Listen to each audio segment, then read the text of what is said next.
Bom dia, boa tarde, boa noite, a depender do horário que vocês estejam aí assistindo esse vídeo. Espero que vocês estejam bem. Sou Suiane, a professora de português.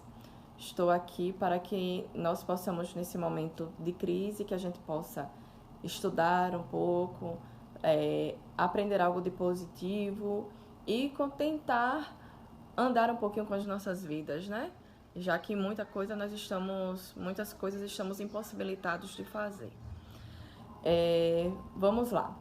Nós estávamos em classe estudando alguns assuntos, então eu prefiro fazer uma revisão com vocês, já que nós temos uma semana que não nos vemos. Estávamos vendo sobre substantivos, artigos e elementos da narrativa. Quanto a substantivos, nós estudamos os tipos de substantivos: próprios, comuns, abstratos, concretos, primitivos, derivados, coletivos e compostos. Estudamos todos esses tipos de substantivos. Vimos também os artigos definidos e artigos indefinidos. Como o próprio nome fala, artigos definidos delimita algo. São os artigos o, a, os, as. Temos também os artigos indefinidos, que já dão um sentido mais impreciso. Uma, uns, umas. Vimos também elementos da narrativa. Estávamos trabalhando enredo. Como vocês precisam relembrar essa questão de elementos da narrativa, eu separei aqui esses 4 elementos para que vocês pudessem dar uma olhadinha. Nos elementos do enredo. Os elementos do enredo, nós temos situação inicial, complicação, clímax e desfecho. Só relembrando, enredo é a sequência de acontecimentos. Sequência de acontecimentos daquela história. Então, nessa sequência de acontecimentos, nós temos o início, a situação inicial, temos uma problemática, temos um ponto alto e temos a finalização da história. Estávamos trabalhando em sala a Bela e a Fera. Então, qual seria a situação inicial do texto que nós trabalhamos, a Bela e a Fera? A parte inicial da história, a situação inicial, é o momento em que o pai da Bela informa que vai fazer uma viagem a trabalho e que vai deixar as suas filhas em casa. Então, ele sai para fazer essa viagem. Daí tem a complicação. O que seria essa complicação? Como eu falei, é o momento em que existe o problema, que acontece essa problemática na história. Qual foi esse momento? Acontece no momento que o pai da Bela se perde. Ele está fazendo sua viagem e aí ele se perde na floresta por causa de uma tempestade. Encontra o castelo, não encontra ninguém, mas chega lá no castelo, acha que não tem ninguém, passa a noite lá e no outro dia ele conhece a fera e se torna prisioneiro da fera. Então, esse é o grande problema e que vai discorrer toda a história da Bela e a Fera. Daí, nós temos o clímax, que é aquele ponto alto, aquele ponto de emoção. Quando é esse ponto mais tenso, mais emotivo, aquele momento em que a fera está morrendo. Bela volta correndo para o castelo, atrás da fera, e quando chega lá, encontra a fera morrendo, agonizando. Então, ela vai e declara todo o seu amor para a fera. E a partir daí nós temos o desfecho, ou seja, o final da história, que é quando, com a declaração de amor da Bela, o feitiço se desfaz e a fera se torna um príncipe. E assim eles se casam e vivem felizes para sempre, como a maioria dos contos de fadas que nós conhecemos. Esses são os 4 elementos do enredo, certo? Que vocês estão trabalhando, inclusive, sobre isso. Agora nós vamos para um novo conteúdo, que são adjetivos. Para que vocês possam conhecer esse conteúdo, é interessante que vocês acompanhem no módulo de vocês, na página 40, no item linguagem e texto. Lá nós temos já alguns exemplos, temos o conceito de adjetivos e nós vamos poder trabalhar para que vocês possam conhecer e exercitar também. Tá? Então, vamos lá. Adjetivos, o que são adjetivos? Adjetivo é uma palavra que caracteriza o substantivo. Eu até coloquei aqui para vocês. É uma palavra que dá uma característica ao substantivo. Essa característica pode ser um estado ou uma qualidade. Por que eu coloquei esses dois exemplos aqui? Tristeza versus triste. Porque um é substantivo e o outro é adjetivo. E é importante que vocês entendam a diferença. Substantivo nomeia. Substantivo é um termo que dá nome. Adjetivo é um termo que dá característica, que caracteriza. Então, no caso aqui de tristeza, a tristeza é um substantivo. Por quê? Olha essa frase aqui.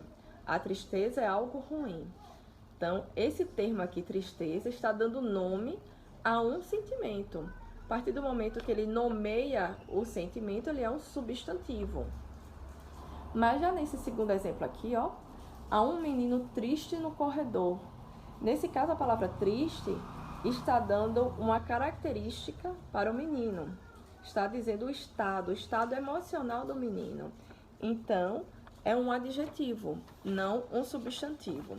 Aí no livro de vocês, na página 40, nós temos também outros exemplos interessantes, inclusive baseado no texto que lemos em sala. Aqui, ó, na letra C da primeira questão, tem alguns exemplos de adjetivos. Pastoff era o coelho cinzento, ou seja, coelho cinzento. O cinzento está dando característica ao coelho, está dando qualidade, indicando a cor dele. Então, nós temos um adjetivo. O outro exemplo, seu Lourenço era o jardineiro português. Então, quando a gente pensa, ele era o jardineiro português. Jardineiro português que nasceu em Portugal. Então, estou caracterizando o jardineiro, dizendo que ele nasceu em Portugal. É um adjetivo também. Porém, não são somente os adjetivos especificamente que caracterizam o substantivo. Temos também as locuções adjetivas. E o que seria isso? Locuções adjetivas são expressões formadas por duas ou mais palavras que vão atribuir uma característica ao substantivo. Aqui nós temos alguns exemplos. Vida em família. Eu estou atribuindo uma característica à palavra, o substantivo vida. Só que aqui não é um adjetivo, nós temos duas palavras. Vale ressaltar que em muitas situações eu posso substituir a locução por um adjetivo, como nesse caso aqui, ó. Vida em família pode ser substituída por vida familiar. Amor de mãe, que é uma locução adjetiva, a expressão de mãe, essas duas palavrinhas, estão caracterizando que tipo de amor é esse. Pode também ser substituído por amor materno. Mas existem situações que nós não temos como substituir. Caixa de papelão. A gente não tem um termo específico que substitua a caixa de papelão. Ou colega de turma, colega de classe. Nós não temos termos específicos que substituem essas expressões. Outros exemplos bem interessantes estão no módulo de vocês também, na página 41. Podem dar uma olhadinha aí na página 41, que ele tem aqui alguns exemplos, nesse quadro azul, alguns exemplos de locuções adjetivas.